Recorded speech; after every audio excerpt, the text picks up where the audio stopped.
So welcome everyone. It would be nice to know where we're joining from the UK. Just want to put the location, where you're joining from. Thank you, thank you, thank you. I'm looking forward to our responses. We can actually type it if you're unable to speak. So all together on the call, we're 10 already. So I think this is a great place to start. We can start already. And today, I'm sure we've seen the flyer, earning abroad but empty at home. And like Tandy was sharing with us earlier, a lot of people have, stayed for so long in the UK from diaspora. You left home, you came to the UK, and you're not getting any younger. You're moving closer to retirement, and it looks like you're living paycheck to paycheck. And you know that that's not sustainable. That's not a healthy way to go. So you're looking for answers, you're seeking solutions, and that's why this flyer or this event spoke to you, and that's why you're here. I was super excited to have you here. And we have our very own business coach and wealth creation guide here.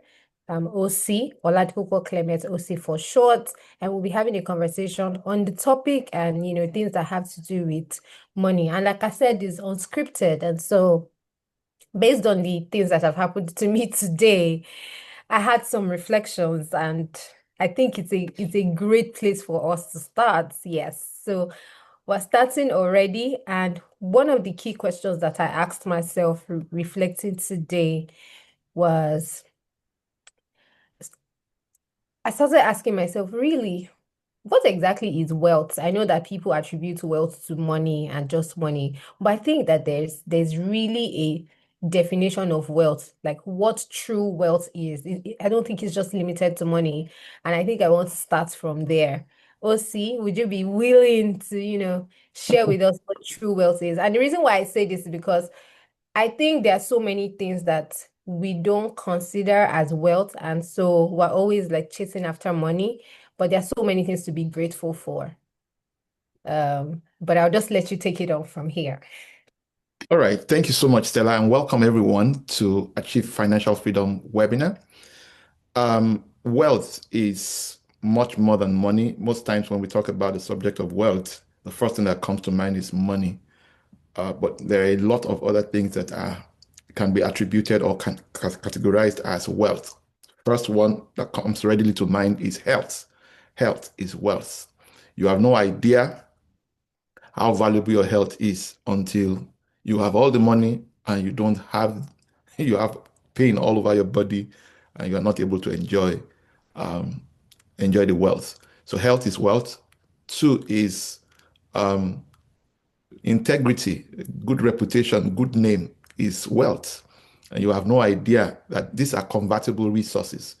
If you are not healthy, you may not be able to produce the so-called tangible monetary wealth. If you also don't have a good name, if you lose anything at all, be careful not to lose your name. It's a major capital, from which you can build.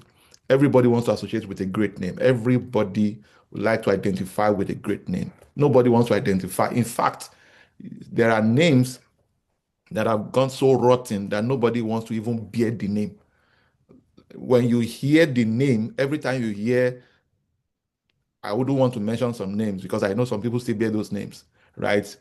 People, it just triggers memory. It just triggers a major, either catastrophe, genocide, you just remember some names and then you wonder, I don't want to mention names, but there are other names that people hear, and when you sometimes you are not yet married and you are already looking forward to naming your own children along, in the line of such names, largely because of what it represents. And so great name, great reputation matters a great deal. It's also wealth.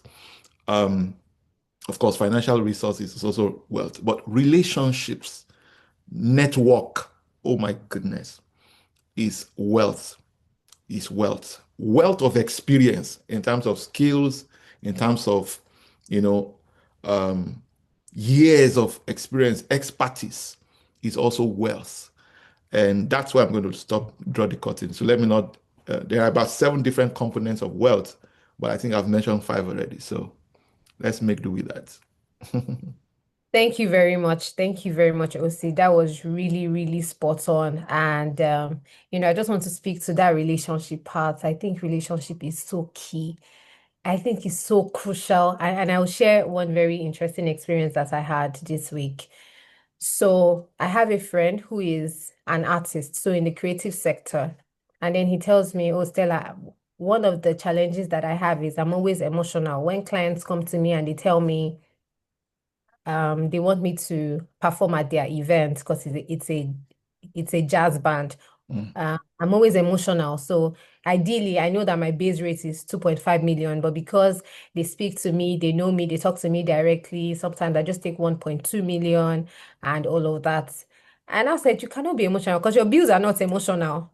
You're still going to pay everybody on that jazz band. You're still going to pay your sound engineer. So what are you even really going home with? So he says, oh, that he thinks that a bit of structure and management would help him.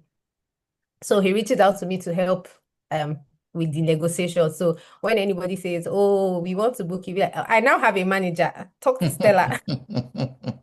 And so before I took over the conversation, there was a particular deal that he had agreed on, and they agreed on 2.5 million.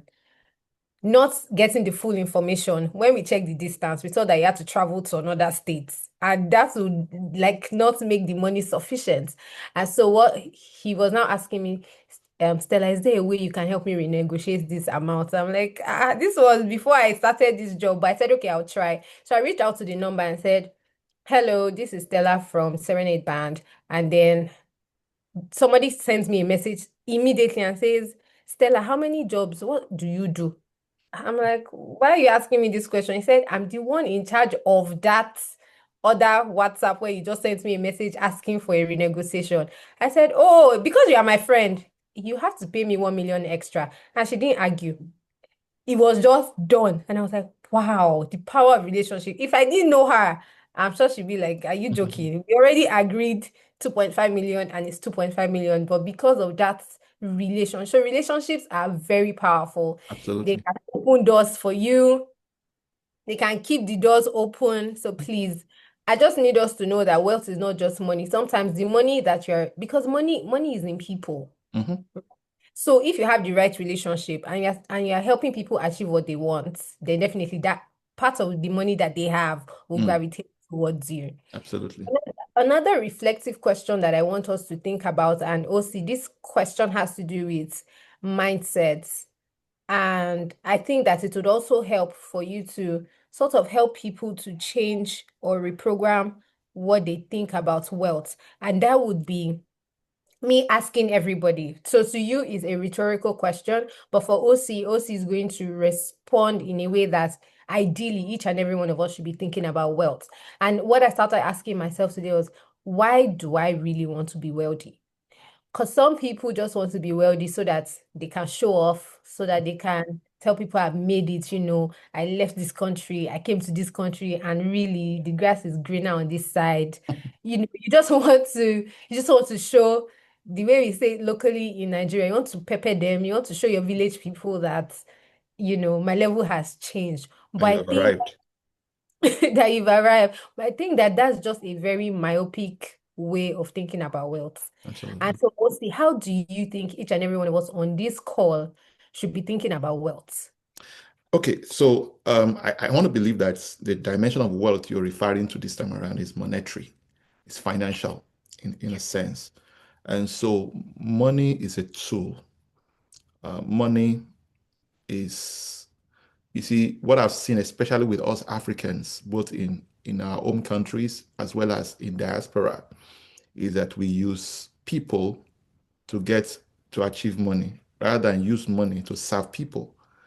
And that orientation is faulty, is warped. Again, there are 3 levels, that describes our essence as individuals. And any part of these levels where you operate will determine to a very, very large extent how impactful the life you live would be. And I mean this by every sense of responsibility. Now, the first level, let me see if I can share my screen so that I can illustrate. I hope it's okay to illustrate. Yeah, it works well. Thank you very much. Yeah. So can you see my screen? Yes, it's up now. Fantastic. So there are three levels.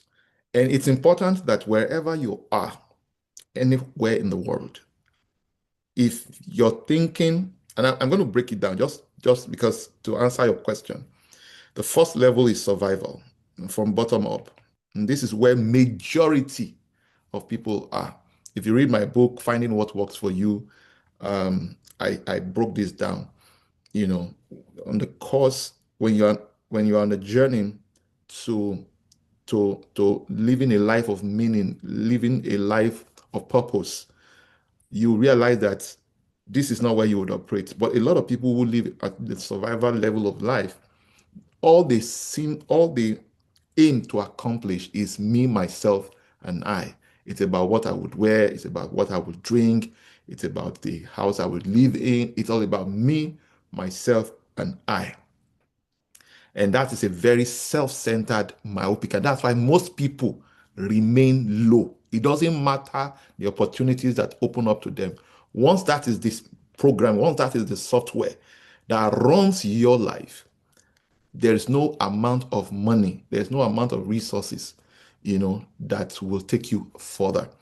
And so people here, it's all about what they do for a living, what they do, you know, for a living. Okay. The next level, which is what you were trying to describe to show people, to tell people that I've arrived.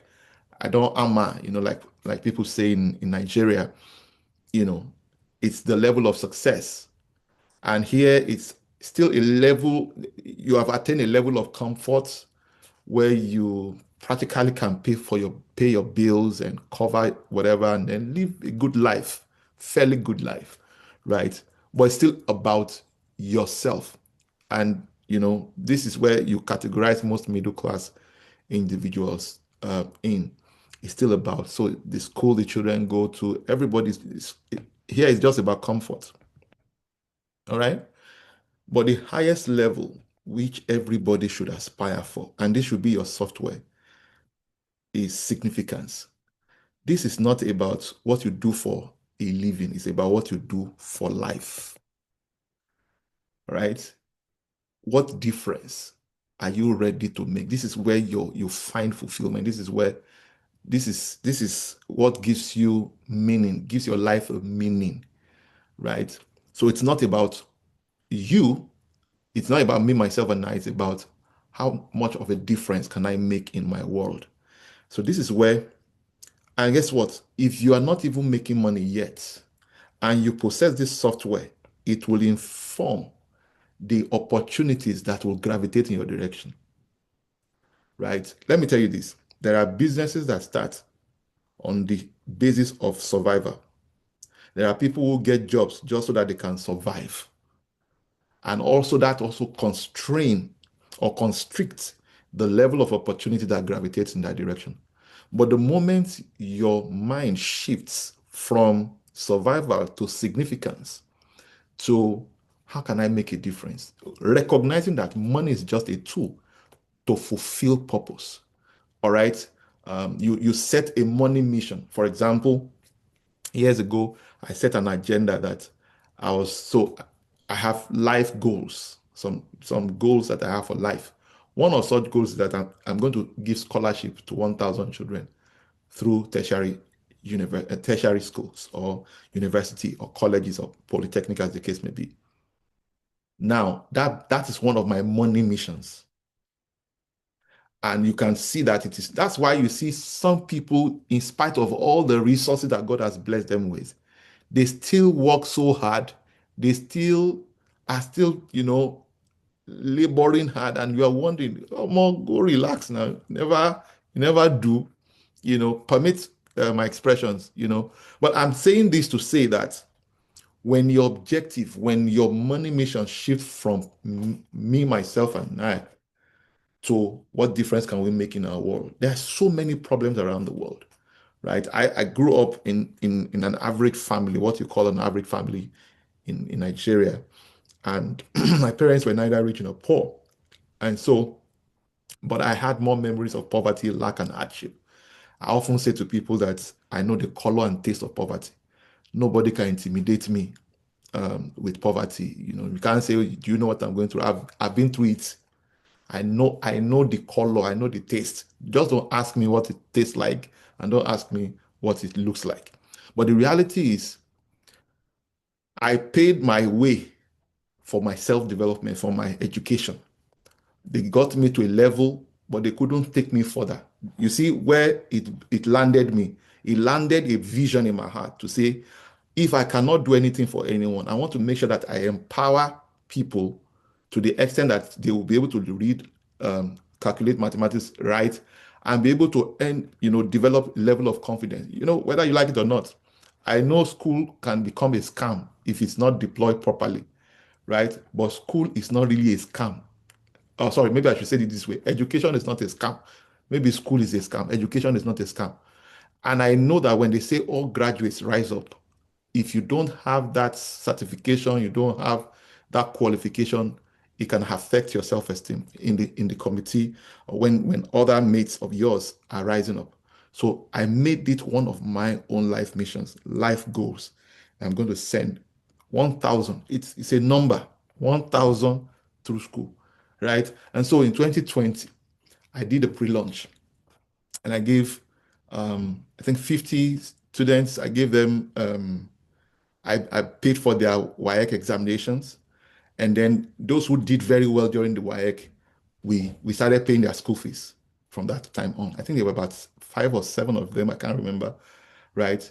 And I think some of them have even graduated. I don't have the updates, right? So I set up a foundation, registered the foundation, and every money that I make, a portion of it also goes into that foundation for that same singular purpose. You see, it shifted the way. And because I'm not just thinking me, myself, and I'm expanding the scope. As of that time, when we did the pre-launch of that foundation, guess what? I never had the vision that we're going to expand our business to the United States. None of that was in my mind. But because I've expanded my money mission, it automatically expanded the vision that will produce the income to continue to pass to make that happen. Now, that's not the only life goal I have. So I'm saying that everybody should shift. See, it is this survivor mentality that people have taken even into government, into governance. And that's why they steal our commonwealth. That's why we oppress the poor. That's why we take advantage of our commonwealth. And these are the things. It is the same mentality that people use in starting business, the same mentality even people go into ministry with. So people contribute offerings, tithes, and all of that, and they are living large off other people's contribution. You see all of that play out again and again. It is this software that is controlling that. But if you move to significance, it changes the tone, it changes the culture, it changes literally everything. And of course, it changes the opportunity that will gravitate toward you. I hope I made some sense there. Thank you very much for that, OC. I really like how you responded to that question. And for the sake of our audience, because I know that everyone here is in diaspora, and something that I started thinking about, I I believe that different climes or different environments requires different strategies. Absolutely. For example, what works in Nigeria might not work completely in the US or in the UK. It has to be adapted, like Mhm, contextualized mhm, based on graphical intricacies. mhm, So thinking about it, for those who are in the UK, what's the best way, what's the best route mhm, to getting wealth? And I mean this from the point of, oh, I know that they move from their country, whichever country, and then they come into the UK. And maybe the first thing they do is to get a job. So they are earning a salary, and that salary is not enough. So they are working paycheck to paycheck long time, more hours. They're repeating this cycle. Nothing is changing, but then they're expecting it to change. But of course, nothing will change until your strategy changes. Absolutely. So, what is the best way? Are you saying be a salary earner or be a business owner? And so it's like a debate. Or start as a salary earner and then progress to becoming a business owner. And some people just don't understand how they can progress to become a business owner or anything else besides being a salary earner. So I just want you to speak to this whole cycle to help people see that there's really no limitation. The only limitation that they have is they don't have access to the right information. And that's why we're here today. I don't even think that is, I mean, I don't even think that is lack of access to information. I mean, we are bombarded with information right, left, and center. But what I think is limiting a lot of us is our mind. Okay. But let me answer your question directly. There are four principal ways, and I'm not sure if I've shared that on this platform, but even if I've done so, it will bear repetition. Okay. There are four principal ways by which people create money or make money. And let me say this up front. I have come to realize that most times we encourage people to move from active income to passive income. But the truth remains that until you start making active income and making a lot of it, you really cannot begin to create passive income. Let's establish that. At least you need to establish a primary source of income. The challenge, however, is that the way the poor make money is different from the way the rich make money. And I'll try and see if I can break them down to the best of my ability within the time that we have. Now, there are four principal ways by which we make money, right? By which money is made, right? And wherever, whatever part of the matrix where you make money will determine the limits and the possibilities of how much money you make. Now, the first way by which people make money is by being a worker. And for those of you who heard me share this before, you probably have heard me talk about this.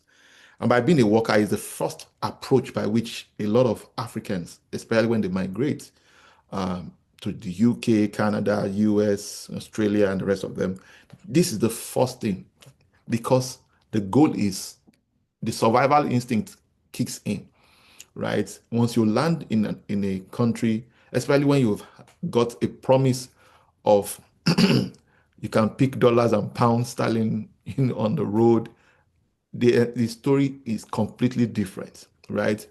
And then the first set of things you start to acquire, which we'll get into, is that you start to acquire um, things that set your expenses on autopilot, and they are multifaceted. Now, but being a worker is the first way most Africans embrace in order to create or make money. And there are only two ways you can increase your income as a worker. One is by working more hours, which is really what most Africans do, right? But there's a limit to how much you can generate working more hours. This is the pattern for a lot of us. Now, don't get me wrong. I'm not saying that you should stop this immediately. But what I've come to realize is because you are working more hours, you sabotage your health, you sabotage your relationships.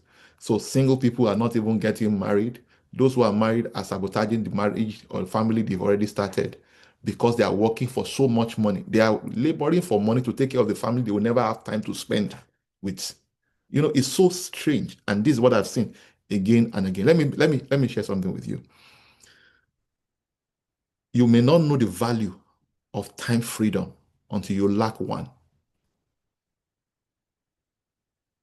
You may never understand. If everything in your personal life and family life is summed up in money, eh, you live a miserable life. I cherish my time freedom a great deal. I love the flexibility of what I do. I can decide to work for the next 24 hours, stretch, and sleep for the next 24 hours afterward. That is what I do affords me. And that is the realm that not many Africans are exposed to, but it's going to be a process. So there's no point beating yourself and agonizing over what you can't change immediately. It will be a process. So don't overwork yourself.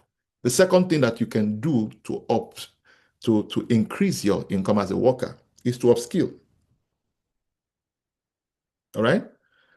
The highest level of income you've ever made is a direct reflection of the highest level of skill you've developed. And in this age, in this digital age, there are skills that can enhance your ability to make money not only in one location. You can serve with the same skill, you can serve multiple industries, multiple organizations, right? Right from the comfort of your home, just by upskilling, right? You are still going to, but the thing is that you are still exchanging time and energy for money, but it's this skill gives you leverage, right? It makes you relevant to all industry. Essentially, it makes you future-proof your career. And if you're in business, it clearly future-proofs your career. So this is the second way by which you can increase your income as a worker. But the disadvantage of being a worker, right, is the fact that you are taxed, especially in diaspora. You can't escape it. You are taxed. You are practically and literally working for government. You are taxed before you spend. Eh? You are taxed before you spend. And that's why it's understanding your economic environment is an important subject that most diasporan Africans must, grapple with. That's the first thing. The second way you can make money is by being a closer. And this is a skill. It's also a skill. Closing, being a closer is a skill. It's more than just a job, right? It's a skill. Um, it's a type of capability that you require, not just for a job, but even for business, right? So most entrepreneurs need this, right? Whether you are infopreneur, agripreneur, techpreneur, whatever preneur, whether intrapreneur, every preneur needs to be a closer.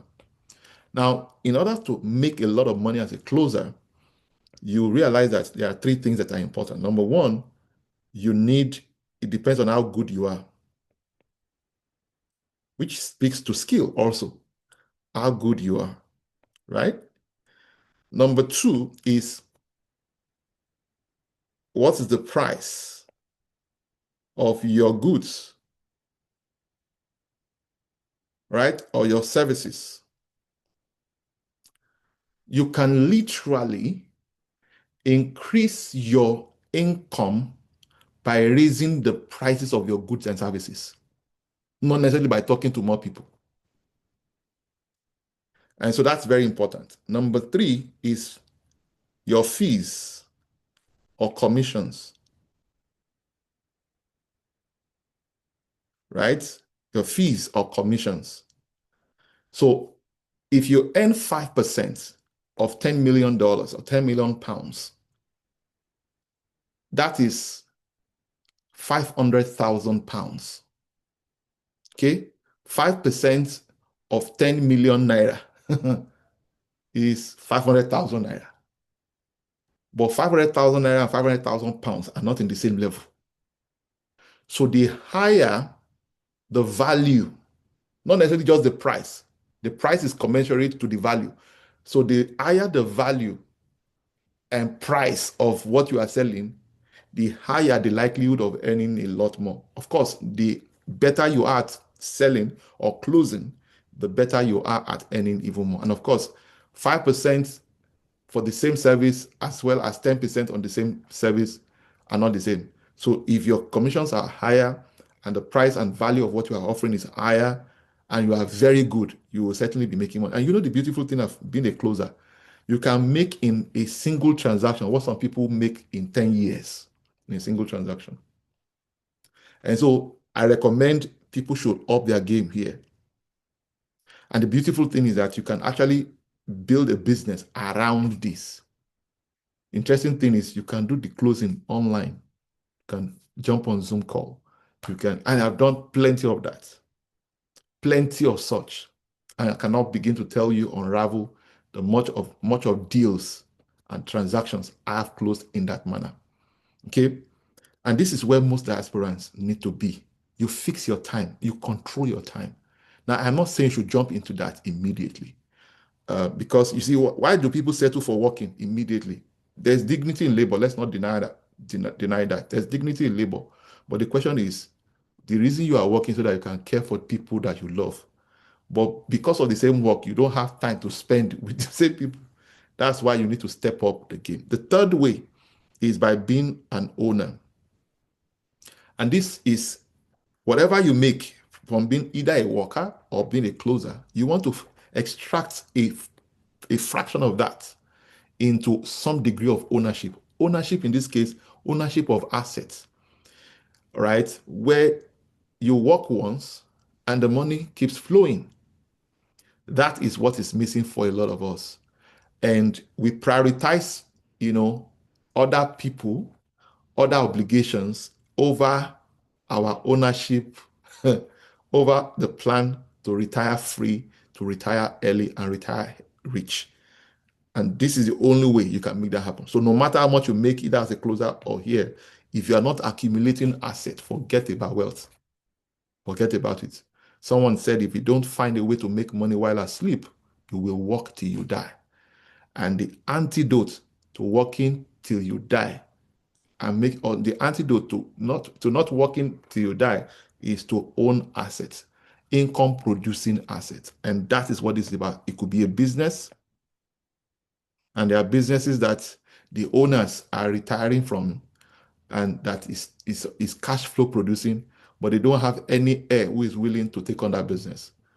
And some of such businesses, most of the owners are baby boomers. And I can tell you categorically, they would not even mind. You can get seller financing to some of those businesses. They exist all over the place. You can do franchising. There are many things that you can own that will give you leverage and give you cash flow consistently. You can own real estate assets, right? If you live in these countries, you have access to finance. That's the beauty of most of these countries. You have access to finance, right? And so you can buy investment properties that be cash flow producing. At least it will pay off your mortgage and you can have some cash flow, can have some net profit. So if, for example, your mortgage is 3,000, 4,000 pounds every month and the house that you have acquired is, is producing 6,000 or 7,000, that automatically pays your mortgage every month. Is that correct?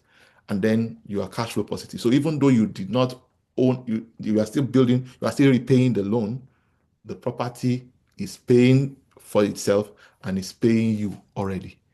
Now, it is lack of ownership that makes people to get stuck as workers, get stuck to the jobs that is paying their bills. So the earlier we can upskill and step up our game to either business ownership or becoming closers and becoming owners, there's no way you will not get trapped. And then, of course, the final way people make money is by being lenders.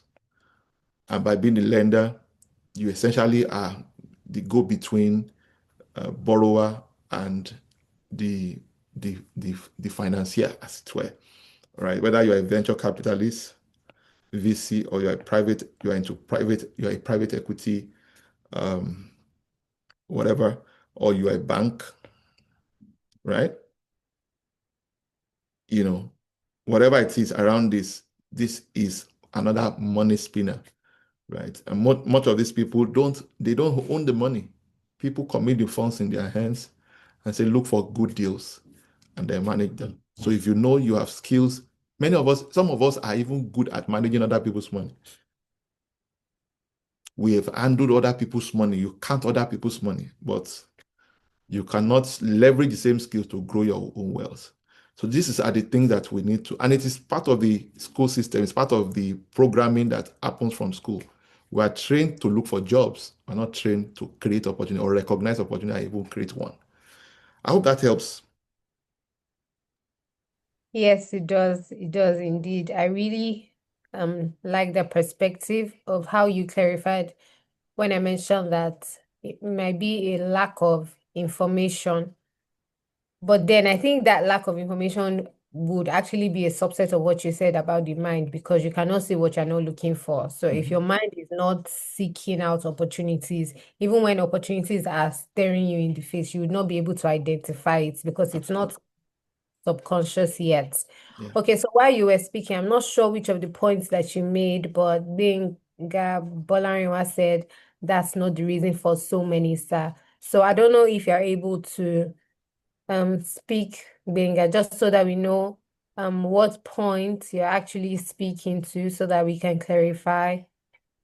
We'll be happy to actually clarify that. Benga, are you able to speak? Or you can type if you're unable to Yes. So speak. let's proceed. Let's proceed. Okay. Okay, I think just came in. Well, I'm still not sure. I need a whole lot of context. I really appreciate if you can speak because this doesn't give me Yeah. context. Okay. Hello. Thank you so much. Good evening. Good evening.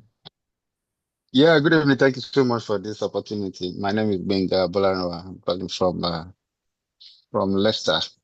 Okay. Yes. I think thank you so much for that insight. And something that I want you to help us to clarify. I think for some people who are in the UK now that need maybe that came in as students Mm. but on need visa to navigate to the system, and they have short time to do that, like venturing into businesses or trying to get other things done than just to opt for maybe support job like looking for sponsorship and all that. Mm. I don't think my question is if there's any way you think you can help us in this regard by opening our eyes to I think some of the opportunities I that are get the available. drift. Yeah. I get the drift. Yeah. So Thank you, in sir. essence, I mean, so Stella, let me just break it. Thank you so much, Mr. Gbenga. So in essence, it happens literally everywhere. So sometimes most people leave their home countries, uh, hoping that when they go to school, they would also have opportunity to work simultaneously. But that also places a limit on the kind of jobs they are able to even embrace or explore.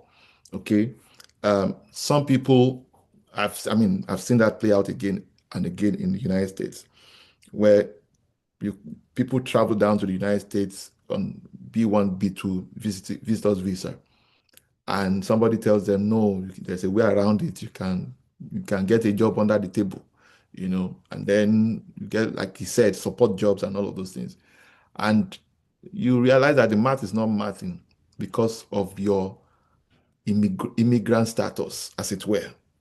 So it Yes. already places a limit on the opportunities you can explore. So I get that drift. Now, I do not want to go into immigration. I understand what you are saying, but it's completely it, it's a complete departure from our discussion today. If I enter that portal, we are not coming out. Do I Yeah. have recommendations? You said what? Yeah. Thank you, sir. I think I get you. Yeah, so if I enter that portal, we won't come out. It won't come out. I think, No problem. it's a situation where a lot of people migrated with false promises, false hope. Some people even migrated with families on student visa and hoping that, okay, your spouse will work. I've intervened in many situations, right? So I don't want to go into that right now. But what I'll just say, and this is my recommendation. What I'll just say is, there are people who did it right. That's why I always say to people, it is better to just be legal. It is better. Whatever price you pay to get it right from the outset, it brings you a lot of comfort, right? And I know how disempowering when your movement are constricted, when your movement are restrained. You don't even know where to turn. You don't know who to talk to, right? I know what it looks like because I've had to interact with a lot of people in similar situations, even in the United States and in Canada, right? Um, and that's why you see in other parts of the world, like Canada, even the US, people quickly file for asylum because they just don't. That appears to be like the only way out immediately, but it already places a limit on their future. And with some of the laws that the UK, Homeland, is it the Home Services? I think they call it Home Services in the UK. In the US, they call it Mm. Homeland Security, Department of Home Defense. office. Yes, Home Home Office. office. Home Office, yes. Yeah, so these are things that, and they've put a lot of restrictions now. They were able to get a lot of people since Brexit, right? They had to open the door for Nigerians and Africans to troop in to come and bridge the gap in the labor market. That was one of the, and then it was oversubscribed, so to speak. So they've closed those doors now, and people who have come in don't even know how to go back because people sold their houses, sold their properties back home in Africa to make that trip. When they got there, so it's a different ball game. So I wouldn't want to go into the details. That will be an immigration conversation, and hopefully, when we come up with something, we'll share um, uh, with us. I'll try and see something that we can do about it. So, BOV, please let's look into that. We'll look at something that we can do to put people on the right track. Sometimes it looks like messing after death. You know, I wish this type of counsel comes in before people made the move. And that's the beauty. I mean, you have no idea how many people will just reach out to me and say, sorry, I'm in the UK now. I say, how? When? There was even one of my mentees that was not reachable for a long time. At a point, I was scared. Both some of his friends and myself were scared. And our worry was that this guy is a software developer. He does a lot of big things in Nigeria. And lo and behold, he was nowhere to be found. Nobody could reach him. He was incommunicado. Only for us to eventually got his UK number. And when the guy explained everything that happened, I just told him, don't worry about the project. It's you. I just want to be sure that you are alive and you are well. It's a long story. So I understand the circumstance, and as under such circumstance, people can't even think clearly. I don't know if Stella understand what I'm talking about now. People can't think clearly. It's about more. Make we just let's hopefully we'll see tomorrow. It's about living for each day. And that's how people have lived, again and again. So we'll see what we can do about it in subsequent sessions or meetings. We'll create a specialized program for that purpose. Thank you very much for that, OC. Please, if you're on the call and you have questions, please, you can, raise your hand and I can unmute you so that you can speak, or you can use the chat room. So I like that illustration of the quadrants with the four things that anybody can be. So ideally, you can start out as a worker, but you're not supposed to end as a worker. You should move to becoming A closer, a lender. You should move to becoming owner. own lender. And just to give an illustration, um, particularly for the worker part, when it has to do with upskilling, I think that in this time and age where AI is such a thing, Yeah, this is so this is like one of the best times to be a worker. absolutely. And sometimes again, you cannot see what you're looking for, and based on your location, it will also determine the kind of information that will come to you. So I recently got two new friends in the US, and then they're always sharing different things with me. Oh, read this, read this, read this. And the truth is, I would never read those type of things if I did not have those type of new friends, Mm, because it cannot even come on my LinkedIn feed, even though I'm always on LinkedIn every day. It can't come to my feed because I don't have such connections. I don't mm. have such interactions. And it was such an eye-opener. One of it, so one of my friends requested, oh, Stella, could you please help me do a deck? And I did the deck and I submitted it to her. And she says, how many hours did it take you to do this deck? And I'm like, 4 hours. And she's like, there's this AI tool that can give the right prompt and it will do it for you and all of that. And the truth is, I like to do my deck from scratch. I don't like, because I just feel like no AI tool can really get it. I've tried Gamma, but I think Gamma is still not getting there. I've tried a couple, so I'm really not impressed. So she said, "Oh, there's this AI tool that you should try." And the name of the AI tool, of course, I'm going to say it, is GenSpark. And she said, try GenSpark. And I tried GenSpark with the right Prompt. prompt. And when it delivered this deck, hey, Jesus. It was such a game changer. Mm, Beautiful thing about GenSpark is that you can save that template. So if you have a company, you can feed GenSpark your company code color.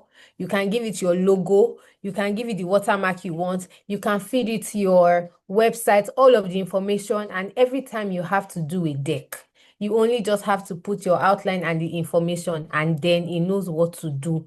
Way better than I would have created done. yourself. And it will do it in 10 minutes. Can imagine. Saves time. Somebody's So asking, Mr. Gbenga is asking, can you type okay, the I'll spell yeah, it. I'll yeah. I'll spell it. But I'm just saying, so I just hope how we're seeing relationship, how relationship is translating to wealth, Mm-hmm, how that is helping me to upskill. Like mm-hmm, I'm improving my AI literacy. mm-hmm, I'm saving myself time. So they'll give me a task in the office and they'll say, oh, you can submit tomorrow, something that I've already finished in like 10 minutes. You and who is doing tomorrow. And then I have more time to mm-hmm, myself. mm-hmm. If you're a worker here, there's so much that you can do. And why I'm also mentioning this is because of what Mr. Gbenga talked about. What are some of, I think in relation, some of the things they're also talking about is the kind of work that they can do. And if you just have a student visa, Visa. there's a limit to what you can do. So sometimes the jobs that you're even doing is under the cable, Mm-hmm, which is not a good place to be, mm-hmm. right? So, OC, what are some of the ways that you think people can earn money legitimately, irrespective of the visas that they have? And Mm-hmm. I like you to tie this to income streams Okay. because I thought about it that, okay, if I'm using GenSpark and I have my templates saved, I can do it for other enterprises to say, oh, my job is now I'm a deck builder or I'm a Mm-hmm, application developer.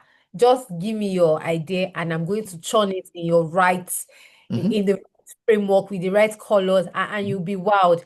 In fact, what I did this week as a charity, as a giveaway was when I mastered how to use GenSpark, I saw that I was able to save the templates. I helped the organization, so it's YDI. So I helped the organization create their mentorship model end to end with the same templates in less than an hour. And you know all the prayers that will come with it. But really, it was just literacy, yeah, right? So also I like you to speak to income streams and some of the kind of businesses, particularly digital businesses that people can begin to take advantage of. You absolutely. I'm glad you went in that direction, and I'm glad you brought this up. There has never been a time in the history of mankind that it is now much easier to make a lot of money in less time than it has ever been than now. The internet has become a money printing machine.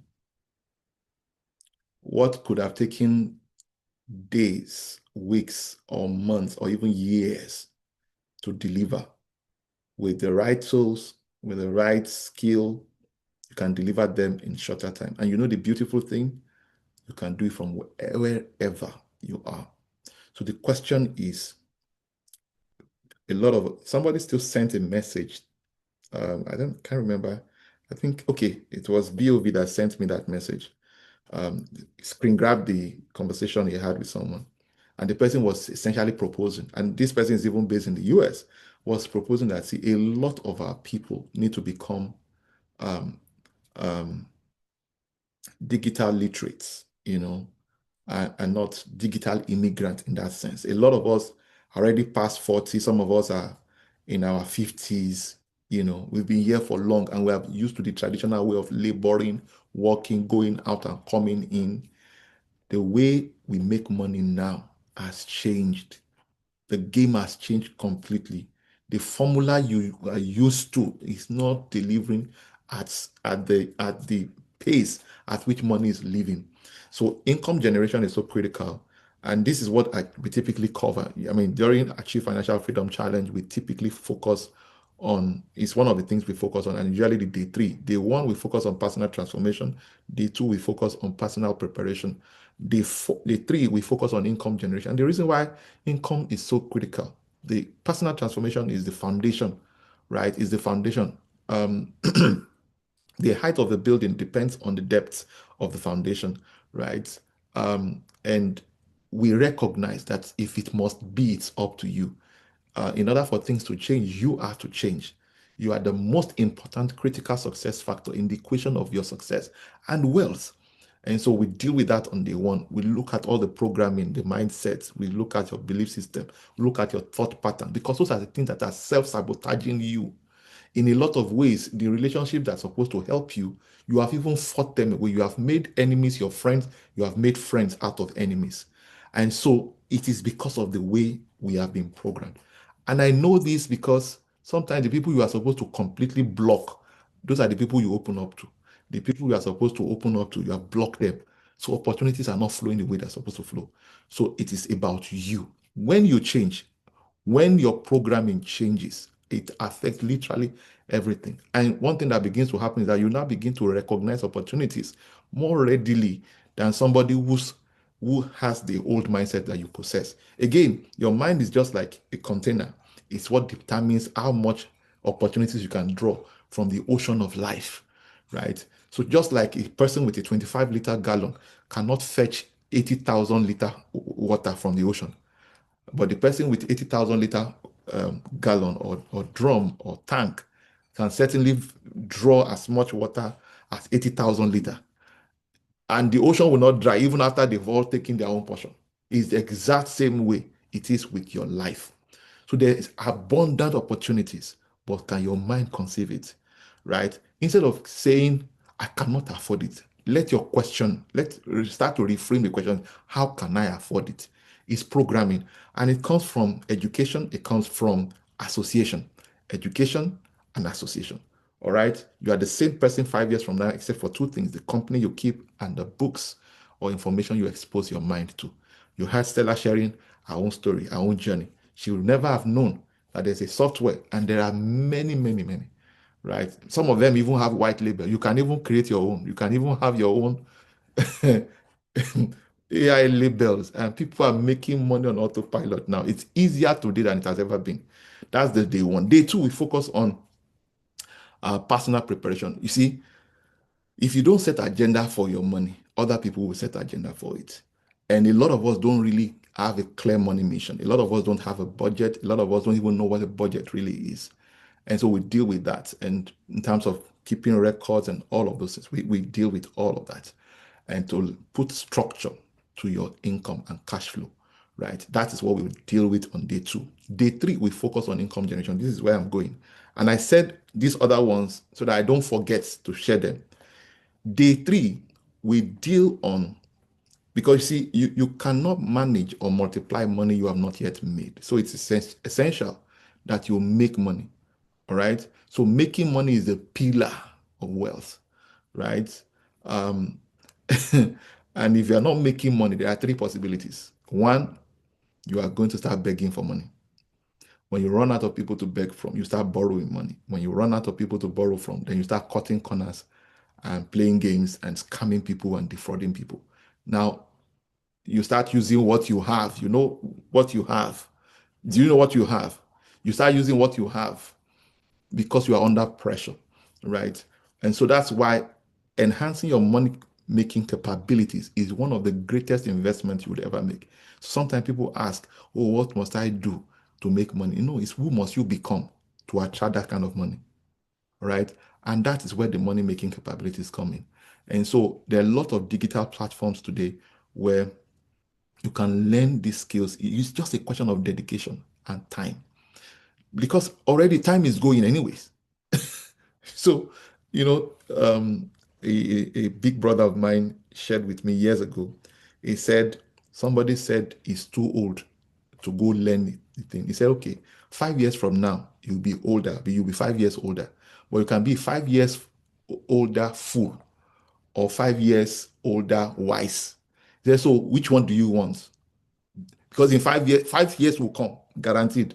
But you could be wiser or you could be more foolish. Say, choose one. So a lot of people will say, oh, it's difficult. There's nothing difficult. There's nothing you know how to do today that you did not learn.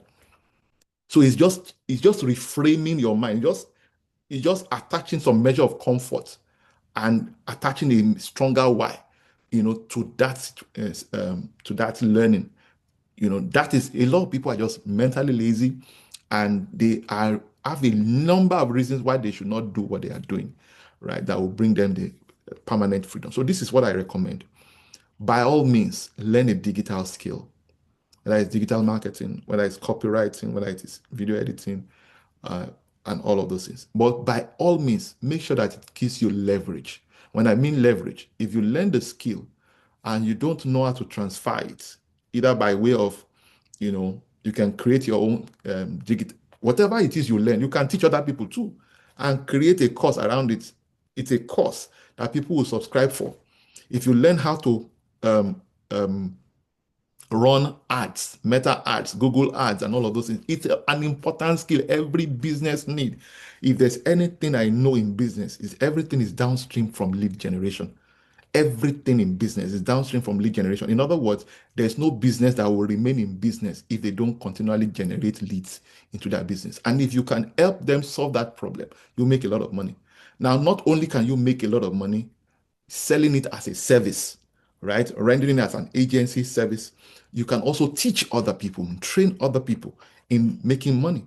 The other one is MRR. There are platforms, done for you systems that has already done for you, that all you do is purely, you just buy the thing for yourself, and then it comes with the master resale right. What does that master resale right means? It means that this asset, this digital asset you have acquired, is all yours.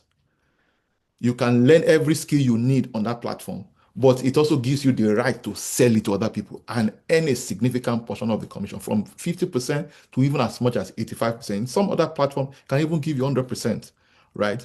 And then you can also consider PLR, right? PLR is private label rights.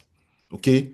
PLR, private label rights, is there are things that has already been done. Digital products, it can be ebooks, it can be whatever, right? They are usually digital products. If you pick any of those products, some of them are packages that are sold online. You can research it, right? But I have, there's one I subscribe to. I can recommend it to you. But you see, the goal is not for you to buy from me. The goal is not so that you can't, I mean, by the grace of God, this thing that I'm doing is a life mission. It's what I'm going to do the rest of my life. I'm in my space. I'm in my natural habitat. All right. This is what I'm called to do. My calling is to damage poverty. So PLR is such that it has already been made, but you have the right to change the title. You can change the name and sell it as your product fully and earn 100% of the profit. And there are plenty of that. The beautiful thing about digital products is the fact that you can sell it online, fulfillment, instant delivery. There's no warehousing cost. There's no shipping cost, nothing. And you earn 100% profit for PLR. There's what we also call digital arbitrage, which is really one of the most important that I believe people should develop. Now you will now see where closing skills comes in, right? Now, many of us who are based in the UK, there are many people who need many businesses that need certain skills, and they are more expensive to hire such skills in the UK, but they are cheaper in Nigeria, probably half the price, and they will be glad in you can set up an agency that helps solve that problem. So maybe video editors, cinematographers, graphic designers, even accounting services. You can render bookkeeping services. It's something you can render by just becoming a go-between, connecting buyer to seller. All right. The buyer are the people who are doing the job, who are doing their businesses. The seller had the skilled guys in Africa. And they are also in Philippines, in India, and all of those other places as well. So the question is, be a go-between. So digital arbitrage is also one of those most powerful ways where you are essentially connecting great skills to service. So you are becoming a service provider essentially, right? And that's digital arbitrage. So you are not the one delivering the service, but you are the middle person, right? These are many of the options that you can explore while you are still waiting to get your papers. You are still trying to find your balance. Okay. Now, what I have noticed, this is what I've noticed, because you took up the 9 to 5 support jobs, the under the table kind of jobs, you don't even have time to think or explore any of these options. And that's why if you are married and you have a spouse, your spouse could be doing the 9 to 5, the under the table, while you are exploring these other options. And in no time, just focus. Just pick one thing and focus on it and give it all that it requires. Listen, let me tell you this. Anything that will last is not built overnight, it's built over time. And so, because it didn't take you, it was not overnight you arrived in the situation you are. It took some time to, it will take some time to come out of it. And so it's important to embrace digital skills and digital opportunities by every means. Also consider this. It's also a form of arbitrage. Digital arbitrage is essentially saying you are an affiliate to other people's products, period. And let me say something, especially those of us in diaspora. UK, please take note of this. The blue collar economy in the US alone is unbelievable. It is estimated that 500,000 plumbers, 600,000 electricians will be required over the next 10 years in America. Do you know what that means?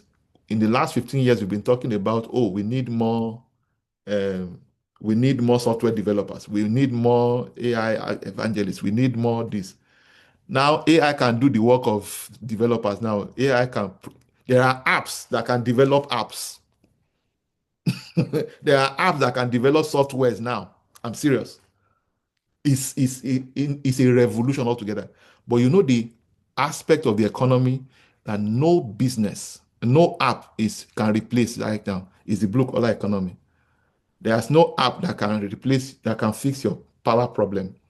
There's no app that can fix your plumbing issues. That's a big economy there. Guess what? You don't have to be the one doing it. You can be the go-between. And your focus can be to connect the market that needs those services, right? You just aggregate, be an aggregator, be the connector. I don't know if I'm making any sense. So I don't know if I answered those questions in any way. And you can sell it online. Go to on different WhatsApp groups, go on different Facebook groups, just drop comment there. So you reach out to people that you know have years of experience and can deliver on those services and ask questions. Okay, if I get deals like this, how much do you charge? And then build your own into it or ask them to pay you commission so that it is whatever they charge, they pay to you, you will remit the remaining, retaining your balance. Are you getting what I'm talking about? If you want to do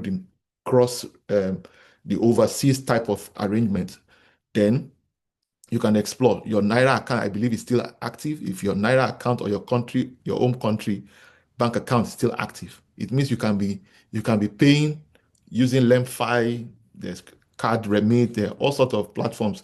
There is what's that one? There's startup.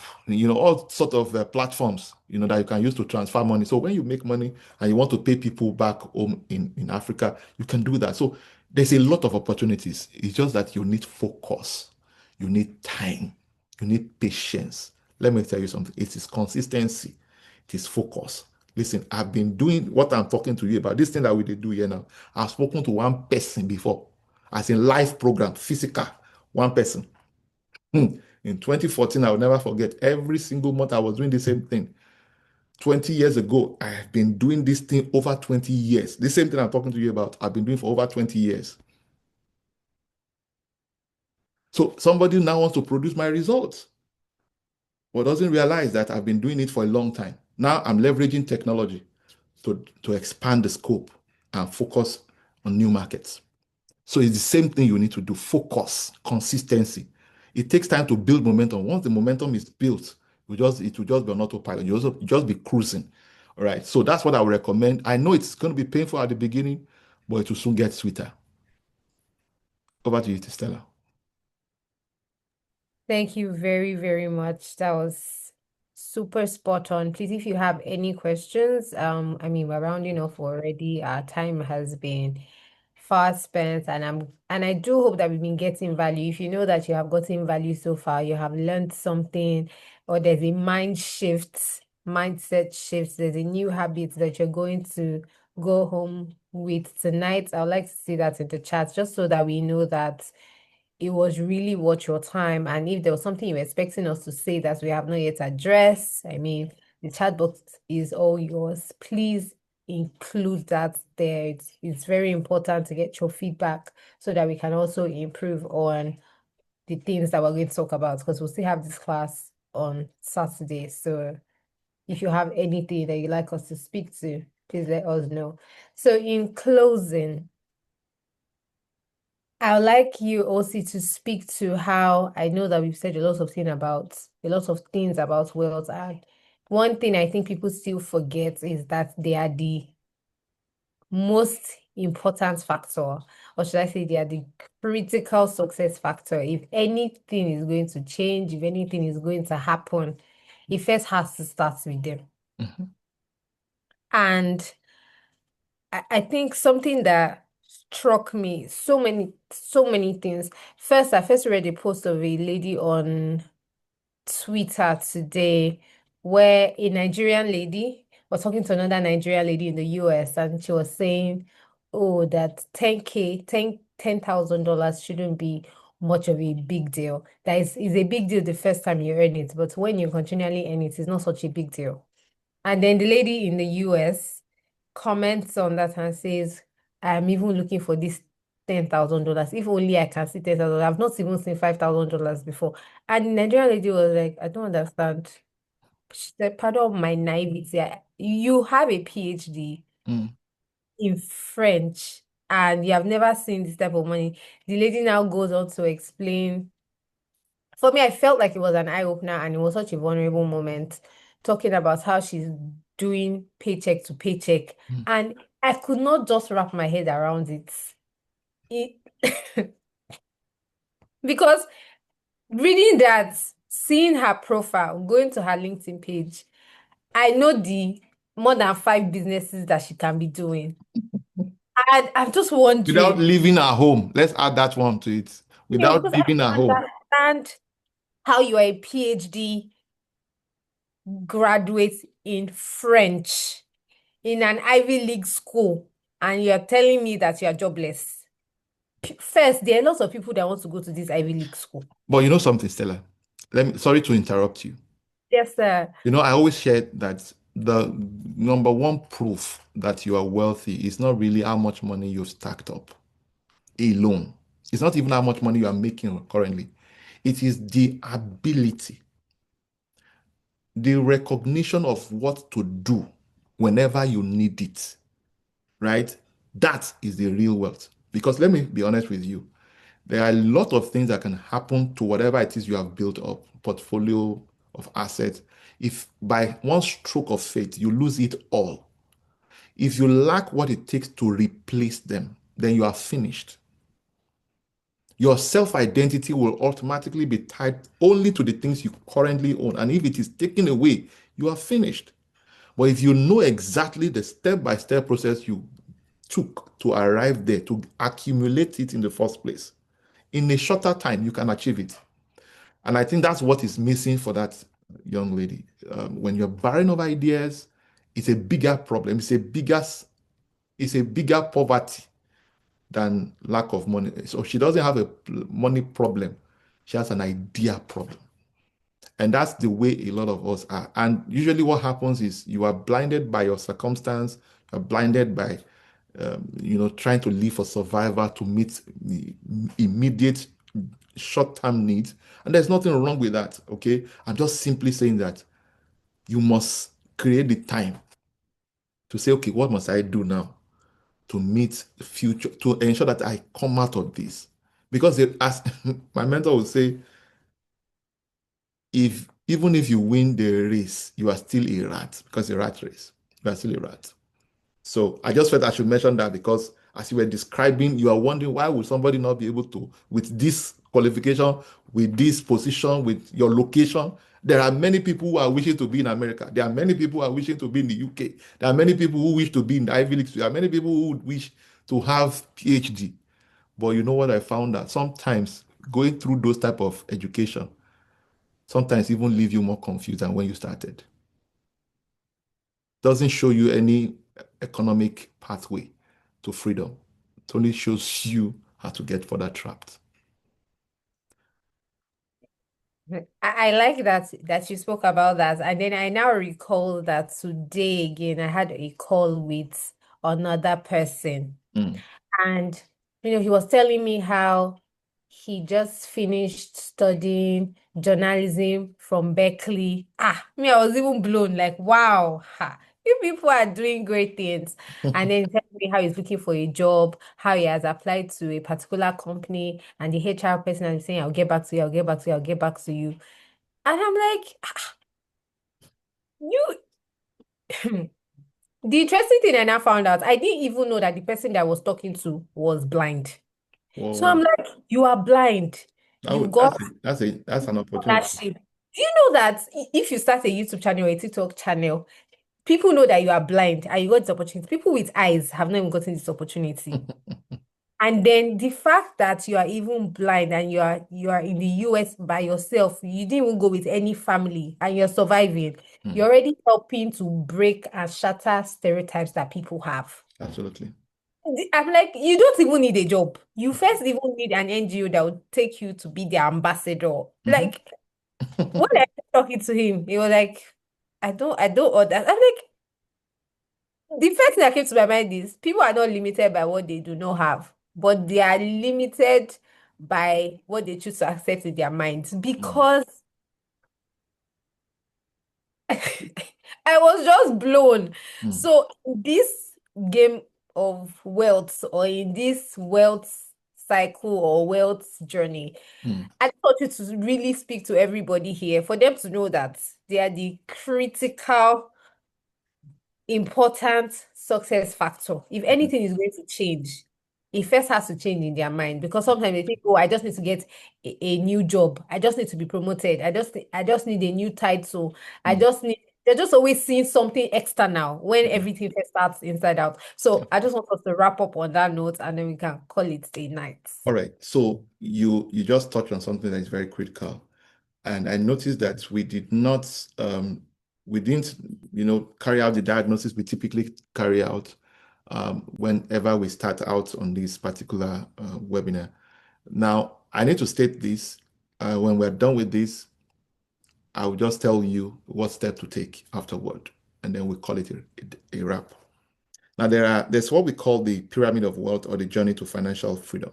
Okay, there are 5 levels in that journey, and the first level from bottom up is financial crisis, right? Financial crisis, and this is where majority of people really are, and that's why they are in the bottom of the pyramid, right? Financial crisis.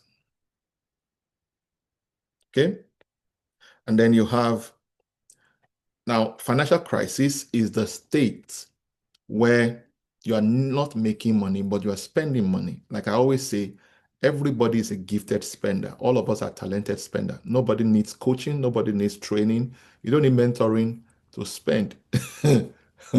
All of us, as long as you stay alive, as long as you're alive, you will have to spend money, whether or not you make money.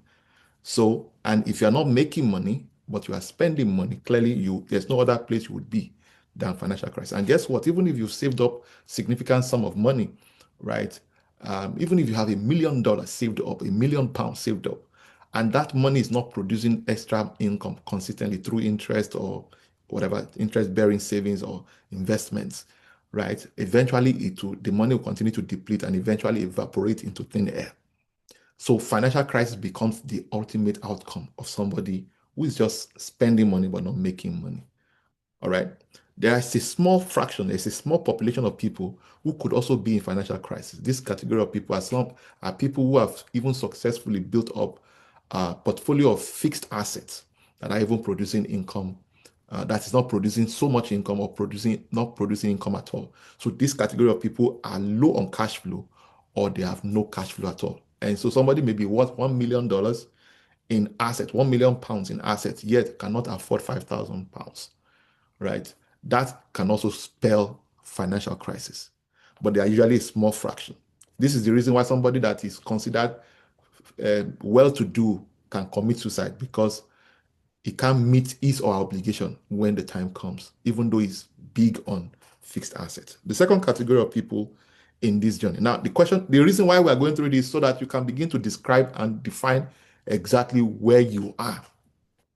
This is so important. The second level is financial instability.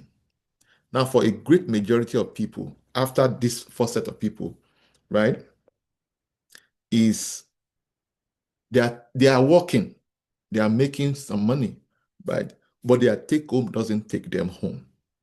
And if the rate at which money is leaving you is faster and more than the rate at which money is flowing to you, there's no way you can be financially stable. This is what defines this second category of people. The third category of people is financial stability. Now, this set of people are such that they make a living, a healthy living. In other words, they've achieved or attained some degree of financial equilibrium. So in a simple statement, their take home is taking them home. They live fairly comfortably. Their children go to good schools. They live in nice neighborhoods. The only challenge with this category of people is that their source of income depends on their their lifestyle depends on their active income. So should anything tamper with their current source of active income, they would be back to financial instability or financial crisis. What do I mean by that? What do I mean by active income? The income you earn when you work, right? So you earn £10,000, and so because of the amount of money, you earn £20,000 every month.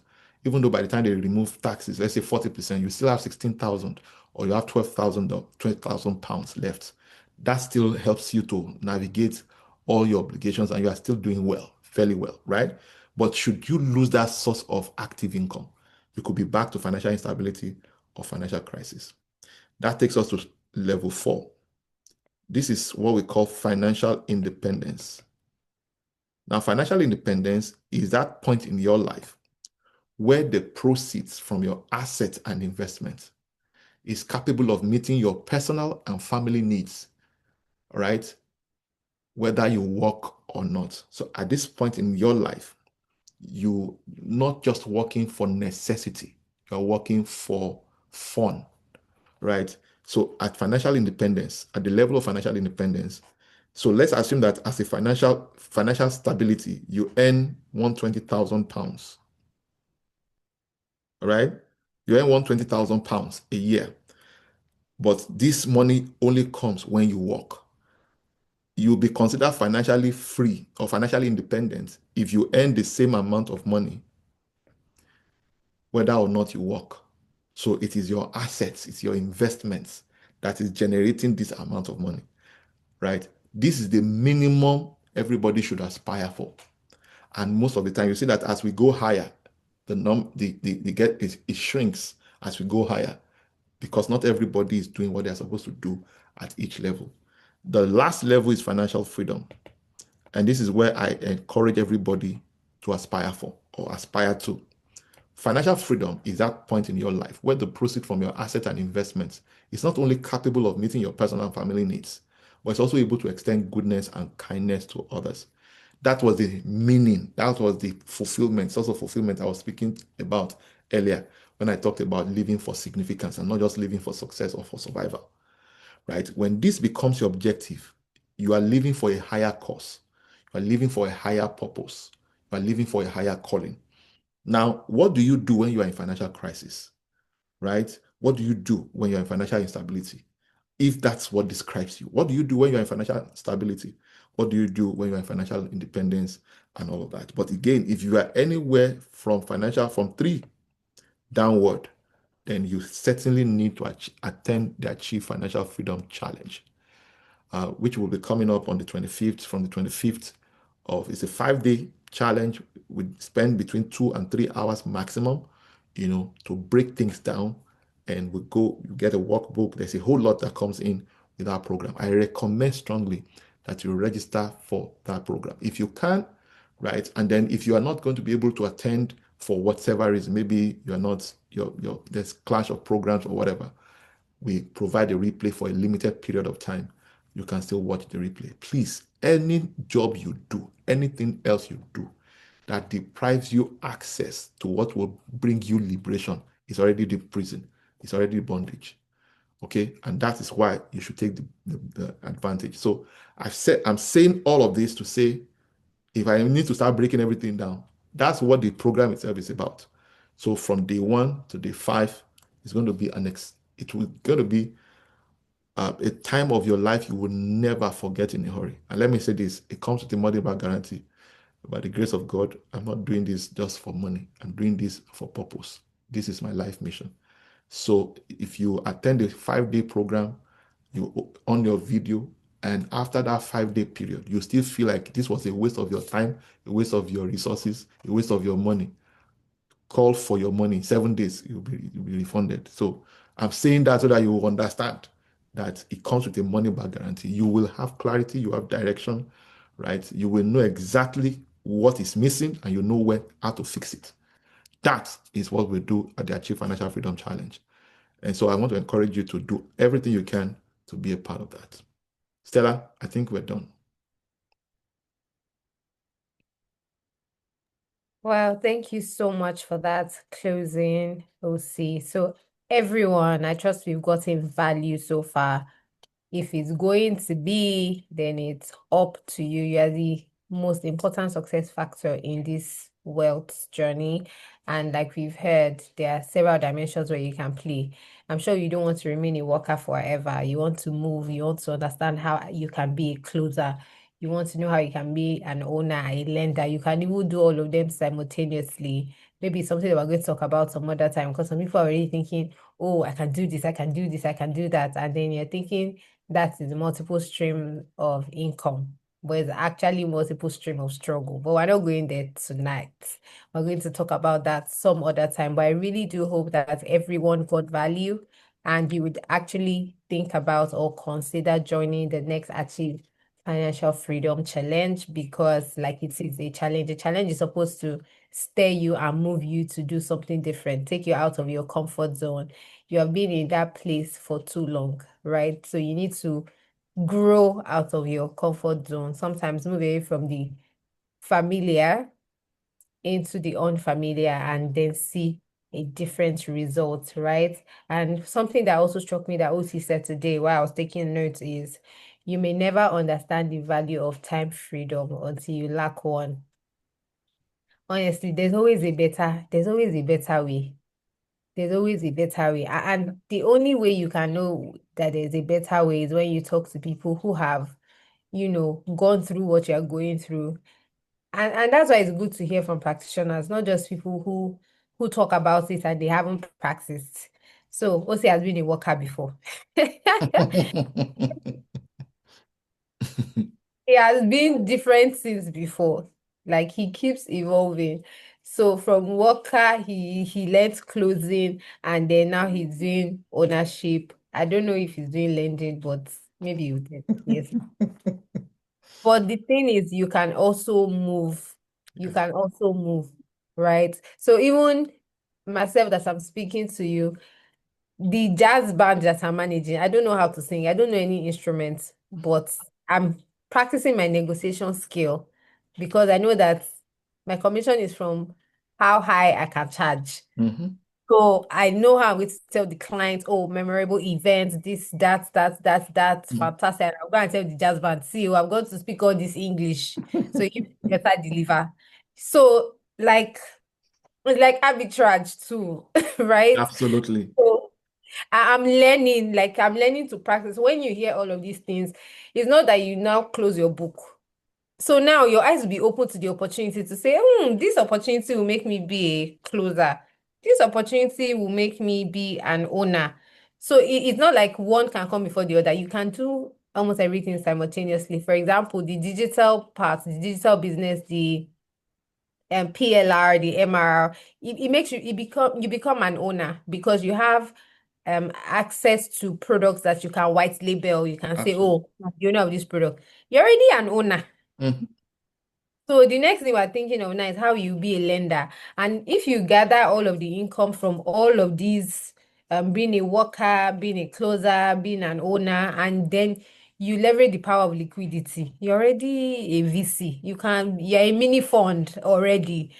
But anyways, we cannot share everything in one night, and that is why it will be Mhm. nice for you to join the next Achieve Financial Freedom Challenge. So thank you so much to everyone for joining. We do hope you got value, and we want to say bye for now. See you in the next class on Saturday. Thank you so much. Bye-bye. Bye.